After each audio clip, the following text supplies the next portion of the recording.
இன்று நாக சதுர்த்தி. நாமோ நமது முன்னோர்களோ இந்த ஜன்மத்திலோ அல்லது பூர்வ ஜன்மத்திலோ சர்ப்பத்திடமோ நாகத்திடமோ தோஷம் பட்டிருந்தாலோ அபச்சாரம் பட்டிருந்தாலோ அந்த தோஷங்கள் நீங்கவும், நாக சாபங்கள் நீங்கவும், ராகு கேது பிரச்சனைகள் நீங்கவும் நாம் கேட்க வேண்டிய சர்ப்பஸ்தோத்திரத்தை இன்றைய பதிவில் தெளிவாக பார்க்க போகின்றோம். ஓம் பிரம்மலோகே ச ஏ சர்ப்பாஹ சேஷநாக புரோகமாஹ நமோஸ்து தேப்யः சுப்ரீதாः பிரசன்னாः சந்து மே சதா. விஷ்ணுலோகே ச ये सर्पाः वासुकी प्रमुखाश्च ये नमोऽस्तु तेभ्यः सुप्रीताः प्रसन्नाः सन्तु मे सदा. रुद्रलोके च ये सर्पाः तक्षकप्रमुखास्तथा नमोऽस्तु तेभ्यः सुप्रीताः प्रसन्नाः सन्तु मे सदा.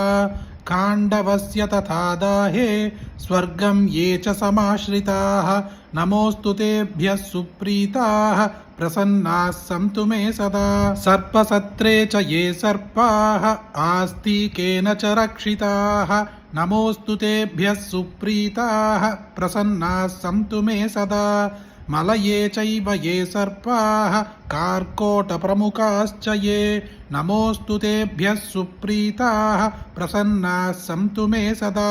धर्मलोके च ये सर्पाः वैतरण्यां समाश्रिताः नमोऽस्तु तेभ्यः सुप्रीताः प्रसन्नाः सन्तु मे सदा.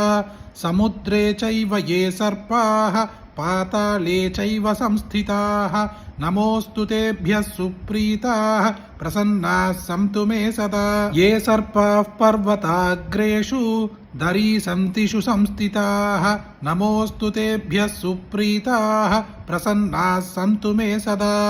ग्रामे वा यतिवारण्ये ये सर्पाः प्रचरन्ति नमोऽस्तु तेभ्यः सुप्रीताः प्रसन्नाः सन्तु मे सदा. पृथिव्यां चैव ये सर्पाः विलसंस्थिताः नमोऽस्तु तेभ्यः सुप्रीताः प्रसन्नाः सन्तु मे सदा.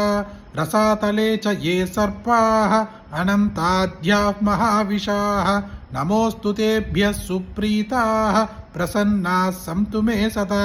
இந்த நாக மந்திரத்தின் விசேஷம் என்னவென்றால், ருத்ரலோகத்தில் இருக்கும் நாகங்களும், சர்ப்பலோகத்தில் இருக்கும் நாகங்களும், தர்மலோகத்தில் இருக்கும் நாகங்களும், கிராமங்களிலும் நகரங்களிலும் பூமியின் மேல் இருக்கும் அனைத்து நாகங்களினால் ஏற்பட்ட தோஷங்களும் பாபங்களும் சாபங்களும் நீங்கும். அதே போல ராகு கேது சம்பந்தப்பட்ட பிரச்சனைகள் ஜாதகத்தில் இருந்தால் அவ்வனைத்துமே நிவாரணமாகும் என்பது பலஸ்ருதி. அப்படிப்பட்ட அற்புதமான இந்த ஸ்தோத்திரத்தை இன்று குறிப்பாக நாக சதுர்த்தி என்று ஒருமுறை அனைவரும் கேட்க வேண்டும். அதனால் உங்களுக்கு தெரிஞ்ச எல்லாருக்குமே பகிருங்க. இந்த வீடியோவை லைக் பண்ணுங்க. நாளைக்கு மற்றொரு பதிவில் சந்திப்போம். ஹரி ஓம். மகா பெரியவா போற்றி.